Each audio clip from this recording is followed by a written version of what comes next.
Welcome to the EdTech Throwdown. Join us, Eric Guise and Nick Johnson, as we dive into today's best EdTech tools, tips, and practices. We do the research so you can teach your class. Remember to follow us on social media like Instagram, X, or Facebook by looking for the handle @EdTech Throwdown. Now please enjoy the show.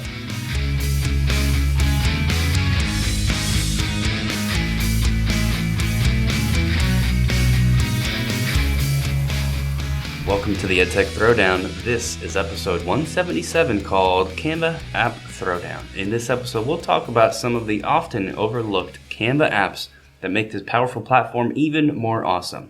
This is another episode you don't want to miss. Check it out.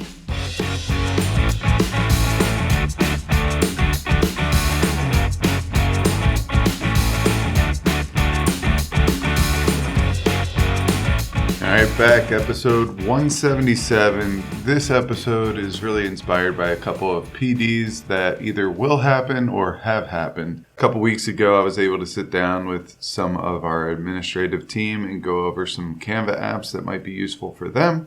In a couple of days, we are going to have a lunch and learn with both the middle school and the high school teachers about some Canva apps that might be helpful for teachers.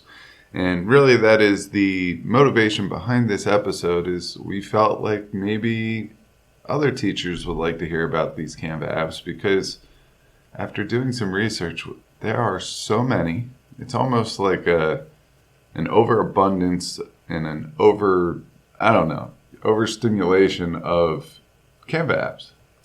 Yeah, I mean, I've noticed a lot of people who are relatively familiar with Canva don't really even know what we're talking about. So maybe we should start with that too. Like, everybody knows, if you're a Canva user, you've got your design and you can add templates and elements and text and upload your own pictures. And maybe you even know that there's a drawing tool that lets you use your touchscreen or a digital pen or whatever you've got. But what a lot of people don't know is, if you keep scrolling on that little ribbon or banner on the left-hand side, keep scrolling down, there's a little button called Apps. And when you click that, it opens up this whole world of other things that you can add to your Canva design. These are often third-party integrations. So there's a website we featured months ago called DID. It's an AI video creator. DID has a Canva app that does what DID does, but integrates with your Canva design. And it's just kind of buried there, so a lot of people don't get to it because we, for a lot of reasons that make sense, we get so caught up with the Canva template itself. But there's just some really amazing stuff that you can do with these Canva apps. And a lot of them are really great for the classroom. Either things that the teacher can use to make their, day-to-day easier, better, classroom management, you name it. Some of these, especially the ones that I'm going to mention today as I selected my picks, are things for the students to use too, to maybe help that project to the next level, or at least something different from what they've done before. Because we're at the point now where a lot of schools that are Canva using schools, the kids are pretty familiar with it. They know that it's the go-to place if they need a quick flyer or a poster or whatever. But this Canva apps is still sort of like the uncharted territory, and that's what we're hoping to bring out today. I also can't believe we've never devoted an entire episode to this, so I'm very excited to be talking about this today. Yeah, I think we're going to show a lot of apps, or talk about a lot of apps that allow you to prep as a teacher more easily, or enhance learning, or enhance a lesson, keep students engaged, those types of things, or just make your life a little bit easier. But before we get into that part of the show, let's take a second and hear a short message from the Teach Better Podcast Network. This podcast is a proud member of the Teach Better Podcast Network. Better today, better tomorrow, and the podcast to get you there. You can find out more at teachbetter.com/podcasts. Now let's get back to the episode. All right, so we are back, and we're going to get into this throwdown. I believe we're going to run this like a typical EdTech Throwdown that Guise and I do, where we've each made some picks, of course, this time with Canva apps in mind. We're going to share them, and you guys can let us know who you think has the better selections. Am I right about that? Yeah, you're right. The only difference that we're going to do is typically in one of our EdTech Throwdowns, we do all of ours at once. You do your 6, I do my 6. In this case, we are going to go back and forth and just go back and forth. That's all we're going to do. We're going to go back and forth and recap at the end. I don't know why that was so hard for me to come up with. I'm having a case of the Mondays on a Tuesday, and let's get into it. I'll let you go first. You won the coin flip. Congratulations. Hopefully that's the only thing that you win today. All right. So my first one is for the math and science teachers out there. I know a lot of the time we feel, and I say we because if you don't know, I'm a chemistry teacher. We feel kind of left out by this stuff because we don't always get to have the types of maybe projects where the kids are in Canva designing things. I know a lot of science teachers work that in, as do I, but a lot of the Canva features you might feel like don't apply to you because of the type of class you teach. That's especially the math teachers out there. One of the main reasons for that is if you've ever tried to type in an equation, a formula, a math, for me as a chem teacher doing subscripts, there is no way to do subscripts in Canva as an option in the fonts or the formatting. I was doing this just a couple weeks ago. We were making some, large wall decals, and I was trying to make a sticker basically to put up on the wall that has the number that is a mole, which if you don't know, 6.02 times 10 to the 23rd. And my problem was that superscript, that exponent, 23. Even if I tried to copy paste in the text with the exponent 23, once that went into Canva text, it would no longer be a superscript. Very frustrating.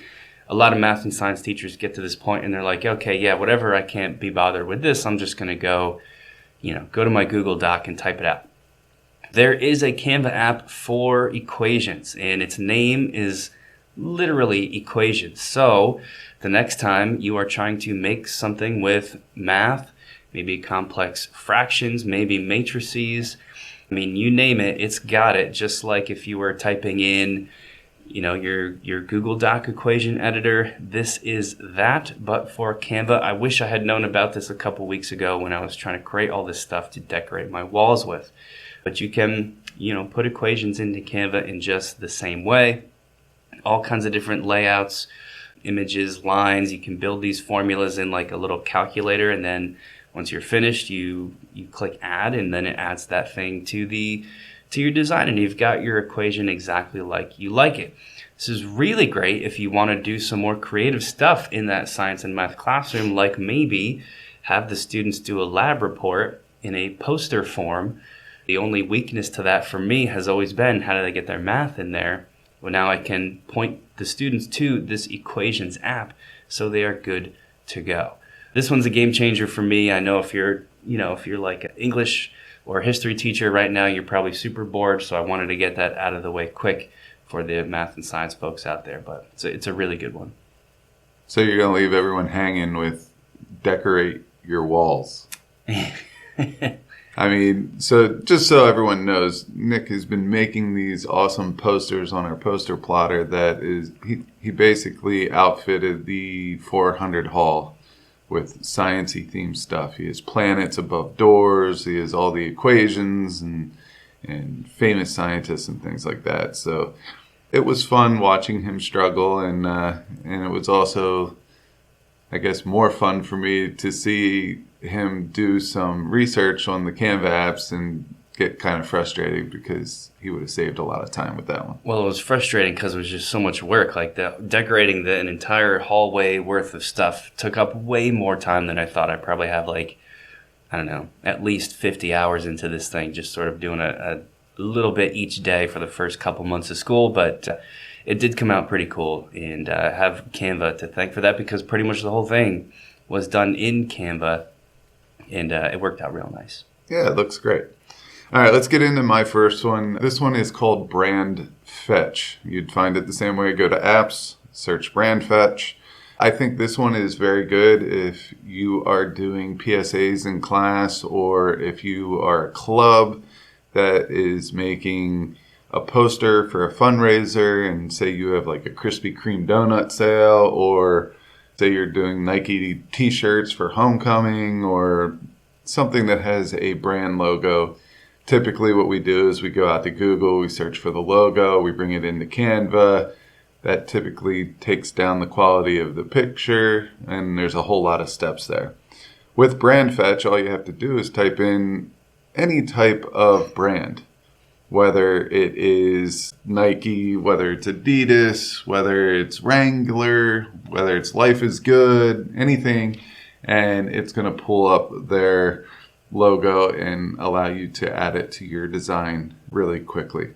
So, I mean, there's not much more to it than that. I will tell you, it has a lot of the big name brands there, but it also has quite a few of the smaller, lesser known name brands as well as I work with this. So had a lot of fun with that. I use it a lot when we are doing our EdTech Throwdowns, or if we're trying to do your tech newsletter, your potty, what do you call it? The potty PD? Restroom reboot. I mean, potty PD is what most people call it. I just chose like a different but similar. Restroom reboot. Love it. Yeah.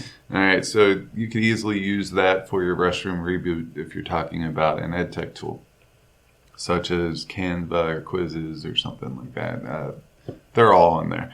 So just make your life a little bit easier. It takes out less clicks. It's all done within the Canva platform. So brand fetch it is. All right, you want to talk about making your life easier. Did you know that you can integrate Canva with your Google Drive? That's actually my next pick as well. It's literally called Google Drive, the Google Drive app for Canva. What this allows you to pretty much do is, if you can imagine being in your Google Drive where there lists out all your Google Docs that you've worked on recently, or your series of lessons for Unit 1 that's in the Unit 1 folder of your Google Drive, you can now see Canva designs listed there as though they were just any other file saved within the Google Drive. It's really, really helpful, really super awesome. The Drive integration is just a part of that.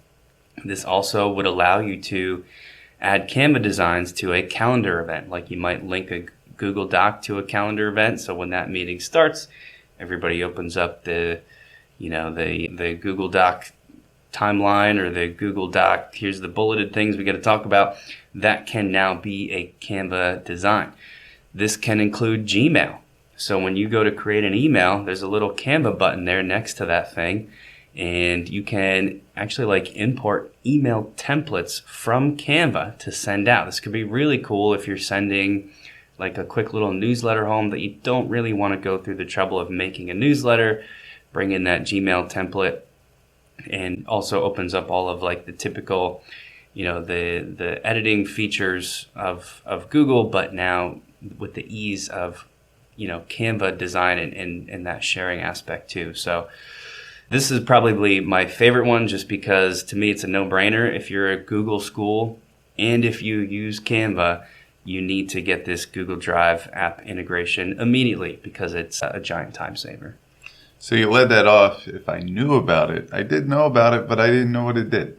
I figured there was some type of integration. I know there's a lot of people that probably knew the same thing as I did, but it is something that I want to check out. And I will give you kudos there for picking that one, because for some reason I typically overlook it. And if it's going to make my life easier, I should probably check it out. But speaking of making life easier, my next one is called Bulk Create. Bulk Create is awesome. For teachers, administrators, anyone that makes any type of certificate, this is a great one, because you design the certificate in Canva, maybe from one of their templates, and then you could take a CSV file. If you don't know how to get a CSV file, you're in Google Sheets, or you're in Excel. Once again, in case of the Mondays on a Tuesday, you're in Excel or Google Sheets, and you just go up to File, Download, and save as a CSV file. You would upload that CSV file into Canva, and your data would be within that Google Sheet. I'm just going to talk about Google Sheets. It's the same way for Excel as well. But say your first column is the student's first and last name. The second column is the extracurricular activity that they play in, and the third column is the year. And on your certificate, you want to put the kid's name, whatever extracurricular activity they were involved in, and the year that they were involved in it. You could easily, once you upload that CSV file into Canva, you can select all the names to go in one of the blanks that's on your certificate, all the extracurriculars in another blank, and the year in the last blank. You hit bulk create after you're done connecting all that data, and it will make a different certificate for each student within there. You could also use this to do social media. If you're a teacher that runs your social media, you want to throw out a quote there with a picture underneath. You could easily do a whole bunch of quotes on a background, and then all you would have to do is add the picture as it would happen in your class. That's another usage case of it. Really anything that you want to do, almost like a mass mailing, instead of just a replacement of their name in the subject line, things like that. But if you wanted to do any type of an image or representation, you can use bulk create to make all those and save them as a PDF, PNG, whatever file that you like to save it within Canva. So that one is called bulk create. And I'm going to pass the baton back to Nick so he could go over his start. Yeah, as the guy here at school who a lot of the secretaries or supervisors go to and say, hey, I need a bunch of certificates for the upcoming awards ceremony. Can you make them? Which I happily do because I don't mind doing that kind of thing. And I've just done it for so long. It's all just templates now. Even last year, I was still not copy pasting in names one at a time. I can't wait to take this on this year now, knowing about bulk create, because it's going to just save me a bunch of time. All I have to do now is tell those same people, all I need is a list of names. I might even tell them to put it in that, did you say it works with Excel or Google Sheets? Yeah. Okay, so I might. As long as you can get the CSV file. Yeah, that's true. Okay, so I'll just have them put it in either one of those formats. I'll make the CSV myself. That's super easy. And that is going to be a game changer and save me a ton of time. So I'm super pumped. This next one's kind of cool. It's a little bit niche, and I mentioned it at the top of the show. It's called DID. Literally the letters D, then I, then D with a hyphen after the first D. So it's like D hyphen ID. I don't know what that stands for, and I don't care, because all I know is that with DID and this Canva app that I can now add straight to my Canva designs, you can choose one of their avatars. These are real human beings. There's a bunch of different people you can choose from. Some are premium. DID wants you to pay for some stuff, but just choose the free ones. You can then enter some text that you either type in yourself, or you can upload some audio. So if I record what I want the text to be, can import that. Choose a language. That's kind of a neat aspect to this. They have a bunch of different languages. Choose a voice. There's a bunch of different voices, male, female, different accents, whatever you want to do. And then integrate that, there's like a button at the bottom that says integrate.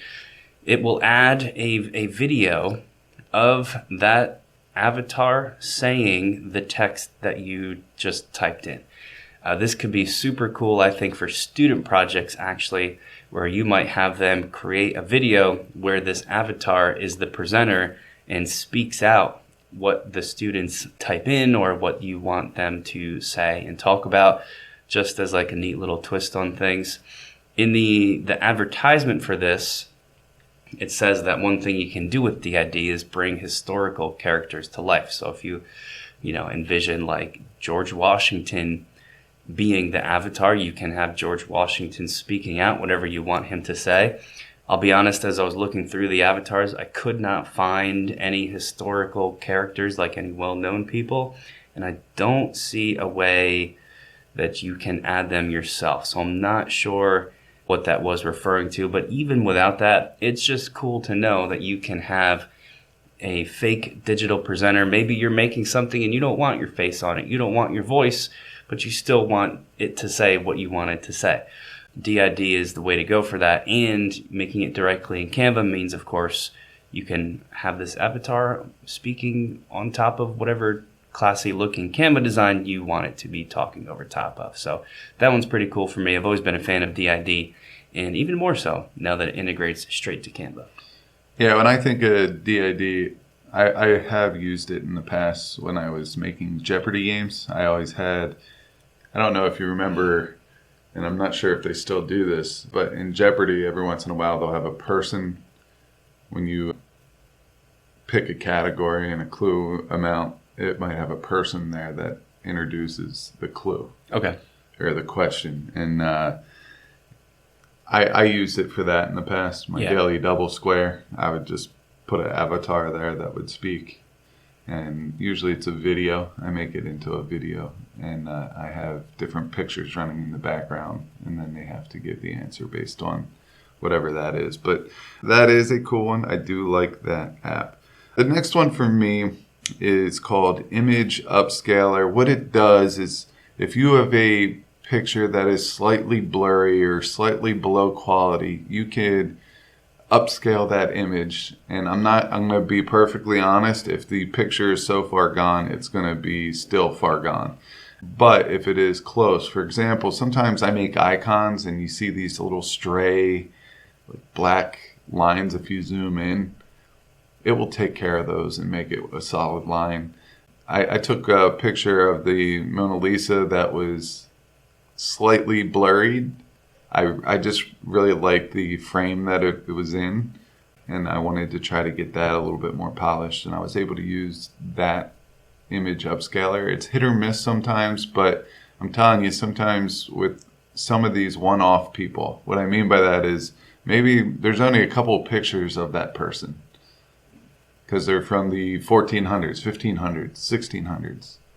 And you really want to use that picture, but it's slightly below quality.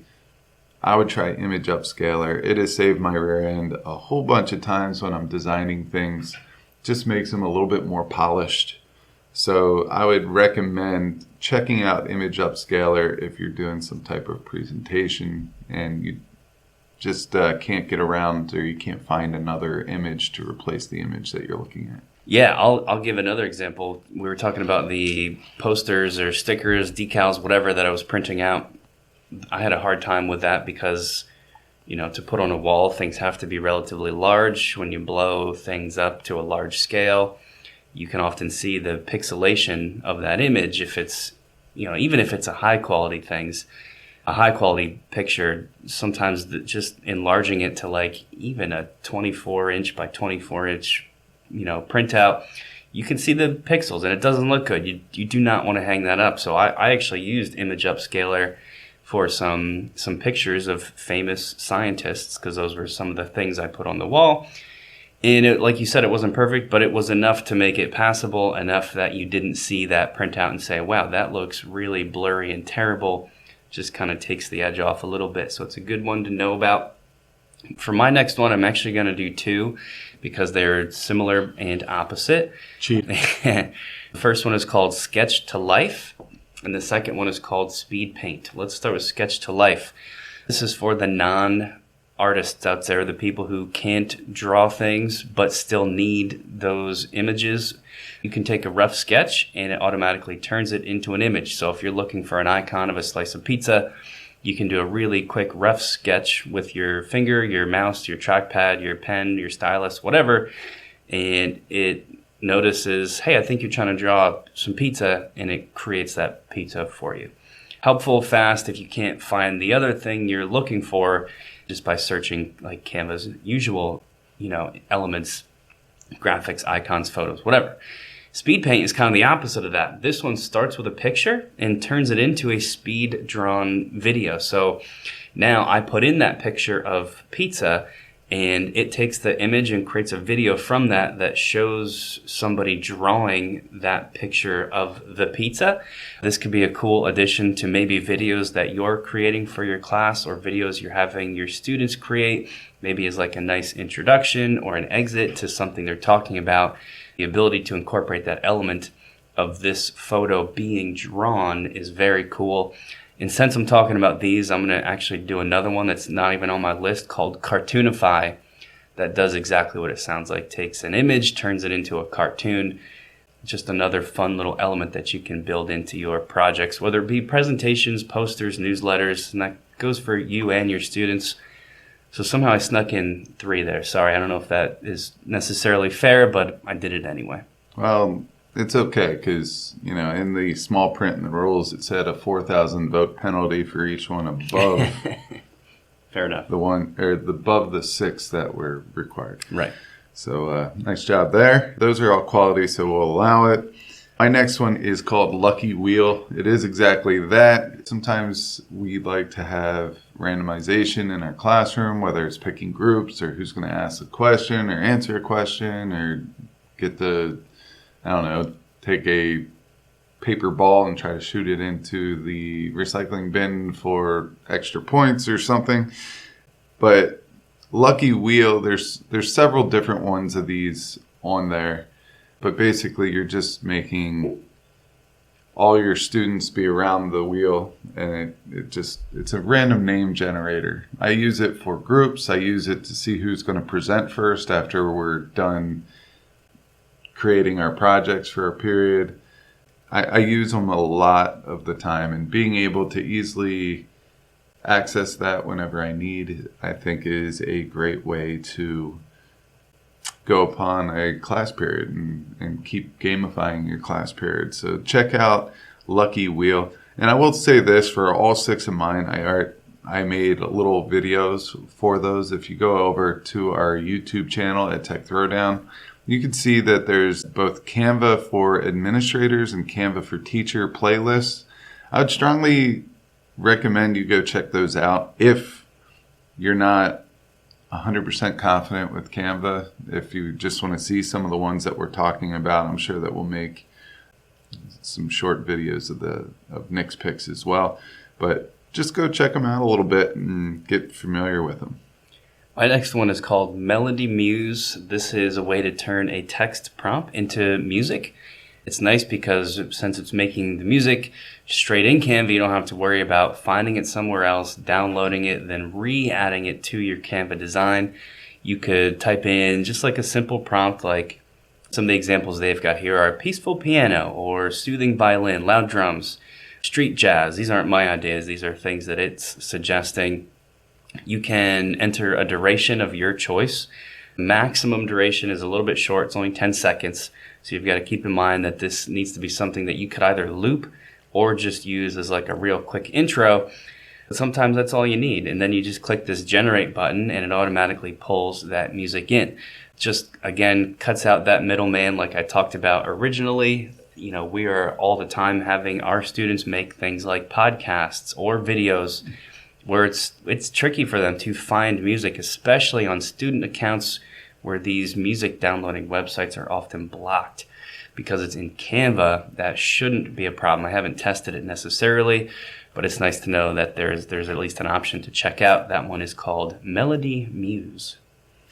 All right. I do like that for our podcasting class. They struggle to find, they can't access the YouTube music library. Yeah. And that's such a pain because it's such a powerful resource for students, but this might be a great alternative. All right, my next one's called YouTube Embed. Really, there's 2 ways on Canva to upload your YouTube videos to your projects, like if you're doing a presentation or something that they're going to access digitally. One, you could just go over to the App Store and type in YouTube, and then it allows you to search for a video. You can't put the URL or anything like that. You would have to go in there and find the exact video.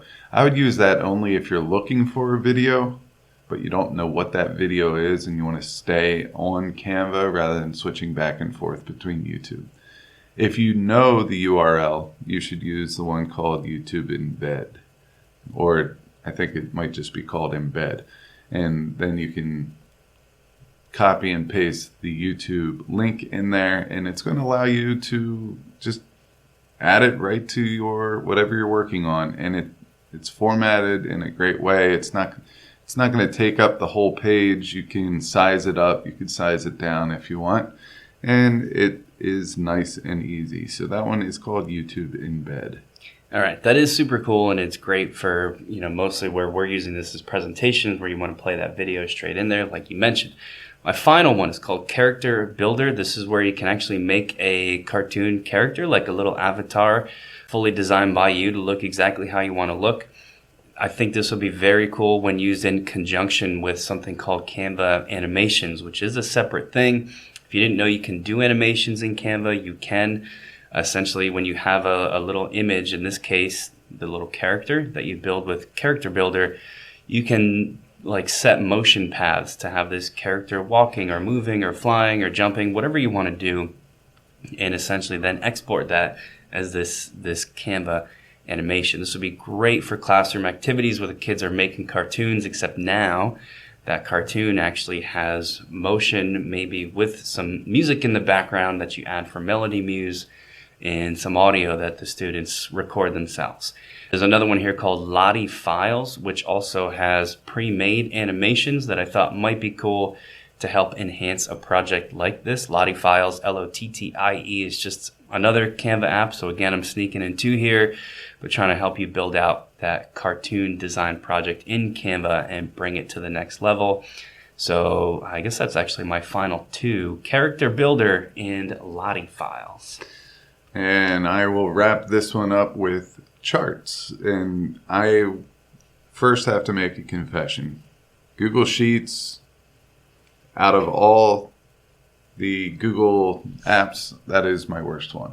It actually might not be my worst one anymore, because I've focused a lot on Google Sheets to make Google Sheets maybe a strength at this point, because I've done a lot with it. Shout out to Flippity for piquing my interest with all their templates, easy ways to bring in Google Sheets and make quality resources for students.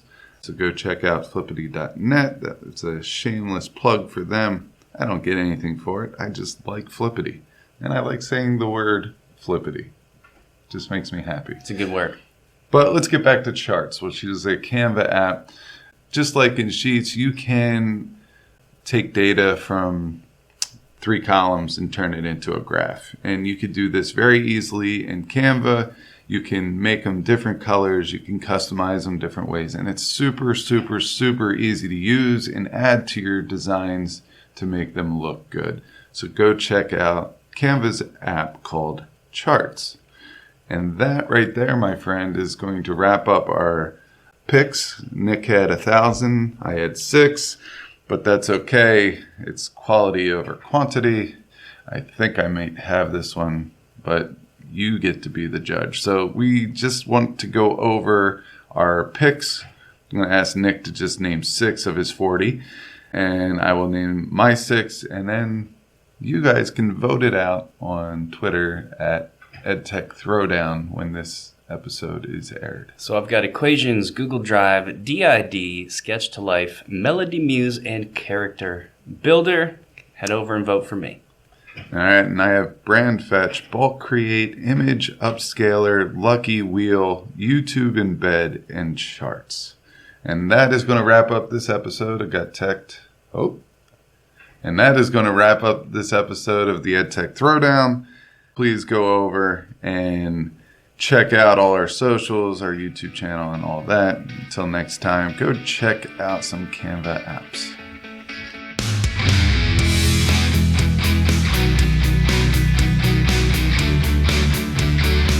Thanks for listening to the EdTech Throwdown. Do us a couple of favors. Subscribe to our podcast on any major podcast catcher such as Apple, Spotify, Amazon Podcasts, and Stitcher. Go over to YouTube, search the EdTech Throwdown, subscribe to the channel. You can connect with us on Twitter, Facebook, and Instagram. The show's handle is EdTech Throwdown. You can connect with Guise at GuiseGotTech, Nick at NickGotTech. You can write us an Apple Podcast review. You can tell your friends about www.edtechthrowdown.com. And lastly, go over and check out our friends over at the Teach Better Podcast Network, a network that we are so proudly involved with. Until next time, remember, go try some EdTech because we will do the research so you can teach your class.